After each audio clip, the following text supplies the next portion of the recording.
ఏదైతే కూటమి ప్రభుత్వం ఏర్పడ్డాక హిందూ దేవాలయాలకు కానివ్వండి,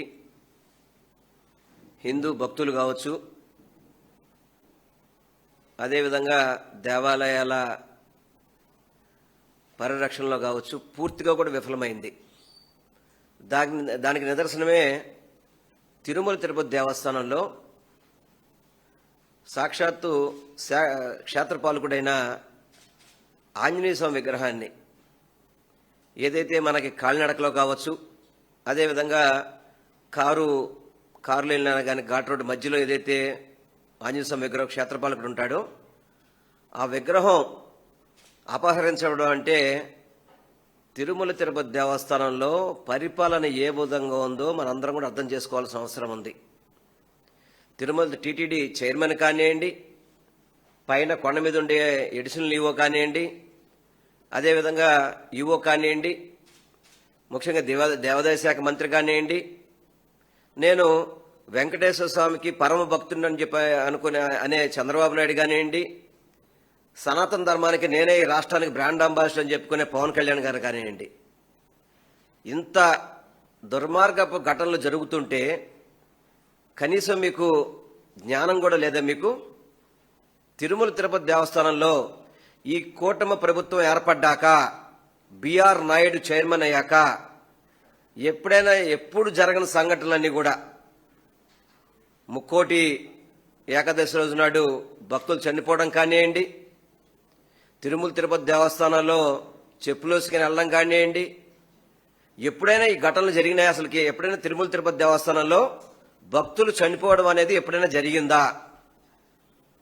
ఒకటి కాదు, రెండు కాదు, కేవలం వివిఐపీలకి ట్రీట్మెంట్, వివిఐపీలకి మామూలుగా వాళ్ళందరికీ కూడా పనిచేయడం కానివ్వండి, సామాన్య భక్తులు అందరూ కూడా ప్రతిరోజు మీరు అక్కడికి వెళ్ళి చెబితే సరైన వైకుంఠంలో మాకు సరైన పాలు ఇవ్వరని కానివ్వండి, సరిగా ప్రసాదాలు పెట్టడం అని చెప్పని కానివ్వండి, ఇవన్నీ కూడా ఇంత దుర్మార్గంగా జరుగుతున్నప్పటికీ కూడా చంద్రబాబు నాయుడుకి కానీ, సనాతన ధర్మమైన పవన్ కళ్యాణ్ గారు కానీ కనీసం మనసులో ఏం మాత్రం కూడా క్వశ్చన్ కూడా బాధ కనపట్లేదు. ఆంజనేయ స్వామి విగ్రహం పోయిందని చెప్పి వైఎస్ఆర్ కాంగ్రెస్ పార్టీ, అదేవిధంగా మా బొమ్మన కరుణాకర్ రెడ్డి గారు కావచ్చు, సాక్షి టీవీ కావచ్చు, ఇవన్నీ చూపిస్తే ఈరోజు మేము పట్టుకున్నామని చెప్తున్నారు. అసలు ఈ విగ్రహాన్ని ఏ విధంగా అక్కడి నుంచి తీసుకెళ్లగలుగుతారు? ఇదేనా మీరు భద్రత అంటే? తిరుమల తిరుపతి దేవస్థానంలో ఒక విగ్రహాన్ని అక్కడికి తీసుకెళ్తుంటే ఇంత చేతకాని చైర్మన్ అవసరమా మనకి తిరుమల తిరుపతి దేవస్థానానికి? బిఆర్ నాయుడు, నువ్వు రాజీనామా చేయి, నీకు చేత కాదు పరిపాలన, నీకు పరిపాలన అనేది చేత కాదు. టోటల్గా కూడా తిరుమల తిరుపతి దేవస్థానం పరిపాలన అంతా కూడా పూర్తిగా అవినీతిమయం. పరిపాలనతో వాళ్ళకి పరిపాలన మీద గ్రిప్పు లేదు. కేవలం వాళ్ళ తాలూకు వాళ్ళకి దర్శనాలు చేయడానికి తప్ప దేనికి కూడా పనికిరాని కమిటీ తిరుమల తిరుపతి దేవస్థానం కమిటీ అని చెప్పి తెలియపరచుకుంటున్నాను. దీనికి దేవాదాయ శాఖ మంత్రి కూడా సమాధానం చెప్పాలి. ఆనంద్ రామనారాయణ గారు మొన్న ప్రెస్ మీట్ పెట్టి ఏదో శ్రీరంగ నీతులు చెప్తున్నారు. ఆయన ఏదో సొద్దపూసలాగా, నేనేదో మంచోళ్లాగా మాట్లాడే ప్రయత్నం చేస్తున్నాడు. ఒక ఎమ్మెల్యేగా వైఎస్ఆర్ కాంగ్రెస్ పార్టీలో గెలిచి పక్క పార్టీకి ఎమ్మెల్సీకి ఓటేసి సస్పెండ్ అయిన వ్యక్తి ఇతను కూడా వైఎస్ఆర్ కాంగ్రెస్ పార్టీ కోసం, జగన్మోహన్ రెడ్డి గారి కోసం మాట్లాడుతుంటారు. అతను అసలు సిగ్గుచరం ఉందా? నువ్వు ఒక ఎమ్మెల్యేగా ఒక పార్టీలో గెలిచావు వైఎస్ఆర్ కాంగ్రెస్ పార్టీలో, అదే టైంలో ఎమ్మెల్సీ ఎన్నికలు వస్తే టీడీపీకి ఓటేసావు. అప్పుడే కదా నీకు వైఎస్ఆర్ కాంగ్రెస్ పార్టీని నేను సస్పెండ్ చేసింది. నువ్వు జగన్మోహన్ రెడ్డి గారి గురించి, మా పార్టీ గురించి, మా గురించి మాడతావా? మొన్నేదో చెప్తున్నాడు అంతర్వేది రథం గురించి, అంతర్వేది రథం ఉంది, ఇదైంది అదేంది అని చెప్పని. ఏమయ్యా, అంతర్వేది రథం కోవిడ్ టైంలో జరిగినప్పుడు దాని మీద మనం విచారణ చేస్తున్నప్పుడు ఎక్కడా కూడా ఆదాలు దొరకపోతే ఆ రోజు బీజేపీలో ఉన్న సోమవీర్రాజు గారు కావచ్చు, అదేవిధంగా ఆ రోజు అంటే నువ్వు వైఎస్ఆర్ పార్టీలో ఉన్నావు, తెలుగుదేశం పార్టీ నాయకులు కావచ్చు, మీరు సిబిఐకి 1000 అంటే సిబిఐకి 11/9/2020 సిబిఐకి జీవో ఇచ్చాం దీని మీద ఎంక్వైరీ చేయమని చెప్పని. మీ కూటమి ప్రభుత్వం మీరే కదా బీజేపీ భారతీయ జనతా పార్టీలో మీరు భాగస్వామే కదా, ఎందుకు సిబిఐ ఇప్పటివరకు టేకప్ చేయలేదు దీని మీద? మాట్లాడితే అంతర్వేది గురించి మాట్లాడతారా?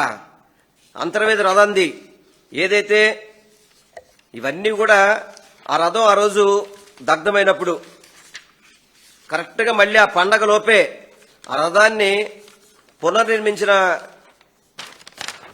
ఆ రోజు దగ్ధమైనప్పుడు ఇది మళ్ళీ పునర్నిర్మించింది సేమ్ వెంటనే. అది కూడా మా నాయకుడు జగన్మోహన్ రెడ్డి గారితోనే రథాన్ని ఆ రోజు ప్రారంభించాం. ఇది చెప్పరాళ్ళు.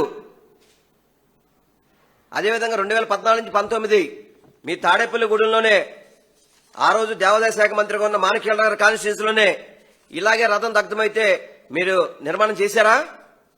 చెప్పండి. మీరు జగన్మోహన్ రెడ్డి గారి గురించేను ప్రభుత్వంలో హిందూ దేవాలయాల గురించి మాట్లాడతారా? అసలు హిందూ దేవాలయాల గురించి కానీ హిందూ భక్తుల గురించి కానీ మాట్లాడే నైతిక హక్కు మీకు లేదయా? నైతిక హక్కులు మీకు లేదు. రామ్ తీర్థం గురించి మాట్లాడుతున్నావు. రామ్ తీర్థంలో జరిగిన ఘటనకి ఆ రోజు వాళ్ళని పట్టుకొని శిక్షిస్తే వాళ్ళకి మీరు కదా మీ ప్రభుత్వం వచ్చాక వాళ్ళకి సీఎం రిలీఫ్ ఫండ్ డబ్బులు ఇచ్చింది. ఆ రోజు గుడిని ఇలా రాతి కట్టడంతో నిర్మించిన దాన్ని చక్కటి రాతి కట్టడంతో 3 కోట్ల రూపాయలు పెట్టి ఆ రోజు కరెక్ట్ గా 9 నెలల్లో ఈ గుడి నిర్మాణం చేసి కొత్త విగ్రహాన్ని తిరుమల తిరుపతి దేవస్థానం తర్వాత చేయించడం పెట్టడం జరిగింది. మళ్ళీ కట్టింది చెప్పరా మీరేమి? ఆ రోజు విగ్రహం గురించి మాట్లాడతారు తప్ప ఆ విగ్రహం జరిగిన ఘటన తర్వాత గుడి నిర్మించి దాన్ని ప్రతిష్ఠ చేస్తే దాని గురించి మాట్లాడరు. మళ్ళీ ఏదో పాసిపళ్ళు ఏదో మాట్లాడతారు దేవాదాయ శాఖ మంత్రి. మొదలు పాసిపళ్ళు తర్వాత సంగతి నీ పెట్టుబడి జాగ్రత్తగా, మీ పెట్టుబడి చూడాల్సి వస్తున్నాం మేము ప్రతిరోజు కూడా.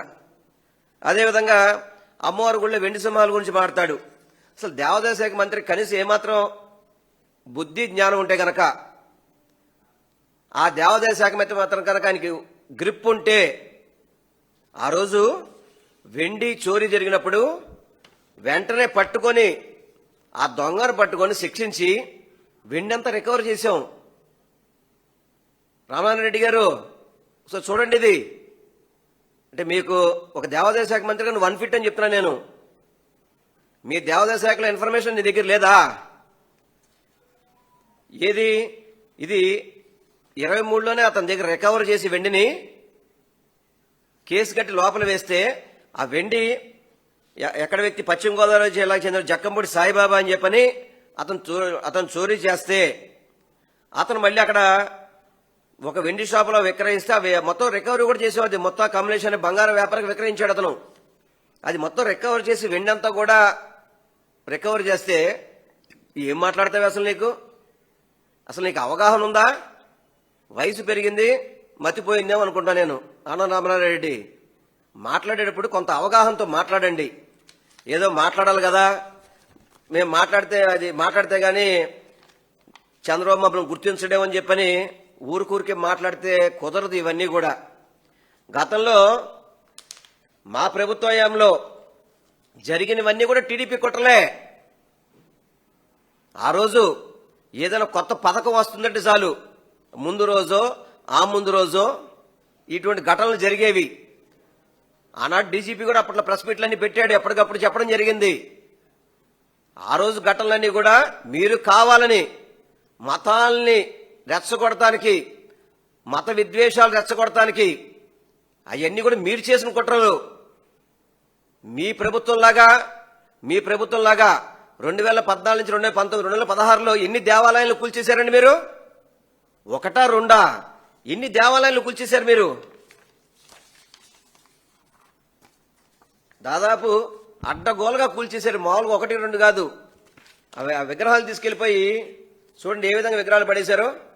వీళ్ళకి దేవుడి మీద భక్తి ఉందా? వీళ్ళు హిందూ దేవాలయాల గురించి మాడతారా? చూడండి ఆంజనేయ స్వామి విగ్రహాన్ని తీసుకెళ్లి మున్సిపల్ కార్పొరేషన్ వ్యాన్లో పడేశారు. చూడండి మున్సిపల్ కార్పొరేషన్ వ్యాన్లో పడేశారు. ఇది 2016. అప్పుడు కూడా ఆనంద రామనారాయణ గారు అక్కడే ఉన్నారు, ఆ పార్టీలో ఉన్నారు. 1 కాదు 2 కాదు ఆంజనేయ స్వామి విగ్రహాలు కావచ్చు, ప్రతి ఒక్కటి చూడండి ఏ విధంగా గుళ్ళు పొక్కలను పెట్టి కొట్టేశారో. ఇది కదా ప్రభుత్వం పడేసినాయి అంటే. ఇవి కదా దేవాలయాల మీద దాడులు అంటే.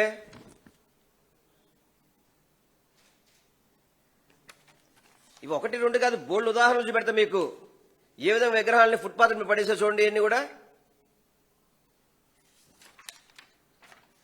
చంద్రబాబు నాయుడు కూలగొడితే జగన్మోహన్ రెడ్డి గారు శంకుస్థాపన చేసి ఆ గుళ్ళన్నీ కూడా పునర్నిర్మించిన వ్యక్తి అండి జగన్మోహన్ రెడ్డి గారు. ఇతను గుణపంతో కూల్చేశాడు గుళ్ళన్నీ కూడా చంద్రబాబు నాయుడు.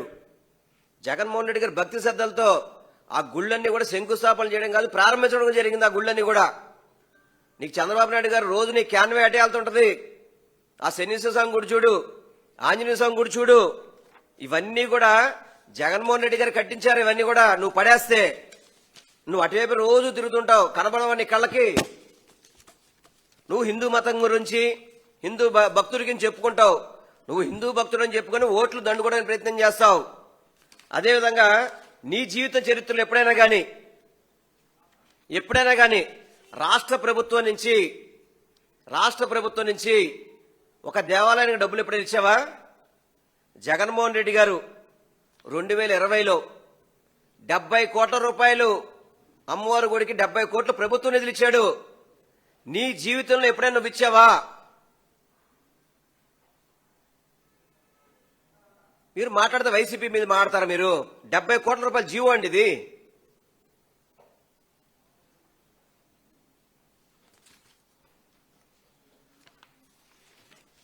అదేవిధంగా జగన్మోహన్ రెడ్డి గారు చంద్రబాబు కూల్చేసిన గుళ్ళన్నీ కూడా ఆయన కట్టి ప్రారంభించిన గుళ్ళన్నీ కూడా ఇవన్నీ మేము సాక్షాధారాలతో చూపెడతాం. నీలాగా గాలి కబుర్లు చెప్పాం. నీలాగా గాలి కబుర్లు చెప్పే పరిస్థితి ఉండదు.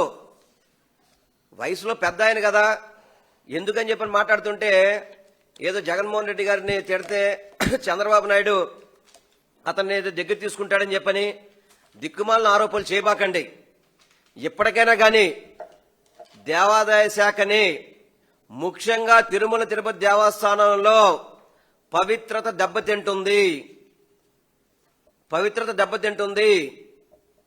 వెంకటేశ్వర స్వామికి కళంకం వచ్చే విధంగా తిరుమల తిరుపతి దేవస్థానంలో మీరు భద్రతా లోపాల వల్ల, మీ నిర్లక్ష్యం వల్ల దాదాపు 50 నుంచి 60 సంవత్సరాల క్రితం ఎప్పుడో విగ్రహం ఉంటే ఆ విగ్రహం పోతుంటే ఏ ఒక్కరూ స్పందించరే.